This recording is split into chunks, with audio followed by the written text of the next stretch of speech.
Hello সবাইকে। তো এটা হচ্ছে একটা খুব সহজ উপায়ে মাটন রান্নার রেসিপি।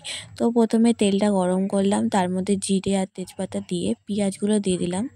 তারপরে ভালো করে পেঁয়াজটা গোল্ডেন ব্রাউন হওয়া পর্যন্ত ভেজে নিলাম। এই দেখো আমি যেরকম করে ভাজছি এরকম লাল লাল করে পেঁয়াজগুলো ভেজে নেবে।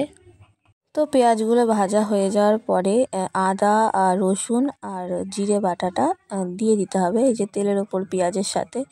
তারপরে বাটনাটা আর পেঁয়াজগুলো ভালো করে কষিয়ে নিতে হবে যতক্ষণ না মশলাটা তেল ছেড়ে দেবে।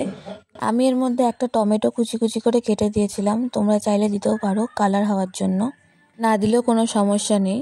তো তারপরে স্বাদ মতো একটু নুন দিয়ে দেবে। তো তারপরে আমি এর মধ্যে কিছু গুঁড়ো মশলা দিয়েছিলাম, যেমন কাশ্মীরি লাল মির্চ আর নর্মাল লাল মির্চ, তারপরে মিট মশলা। তো তোমরা চাইলে দিতেও পারো, নাও পারো, এটা অপশনাল, তোমাদের ব্যাপার। তো মশলাগুলো দিয়ে নিয়ে একটু ভালো করে কষে নিতে হবে। তারপরে মশলাটা কষিয়ে এর মধ্যে মাংসগুলো ঢেলে দিলাম, দিয়ে ভালো করে মাংসটা অনেকক্ষণ ধরে ভাজলাম। যত ভাজবো তত সুন্দর হবে, খেতে স্বাদ হবে। এই দেখো অনেকক্ষণ ধরে কষিয়ে নিয়ে ঠিক মাংসটা এরকম হয়ে যাবে কালার। ব্যাস, এবার মাংস কষানো হয়ে গেল, শুধু জল দিয়ে ফুটালেই হয়ে যাবে। এই দেখো এবার এর মধ্যে জল দিয়ে নিতে হবে, জল দিয়ে ভালো করে ফুটাতে হবে অনেকক্ষণ। মাংসটা উনুনেই সেদ্ধ হয়ে যাবে, আমাদের উনুনে রান্না করেছিল, কাঠের উনুনে, তাই অনেকক্ষণ ধরে ফুটিয়ে সেদ্ধ করেছিল। তো ফুটিয়ে সেদ্ধ করলে স্বাদটা খুব সুন্দর হয় এই খাসির মাংসের ক্ষেত্রে। ব্যাস এভাবে রান্না করলে রেডি হয়ে যাবে খাসির মাংস সুন্দরভাবে।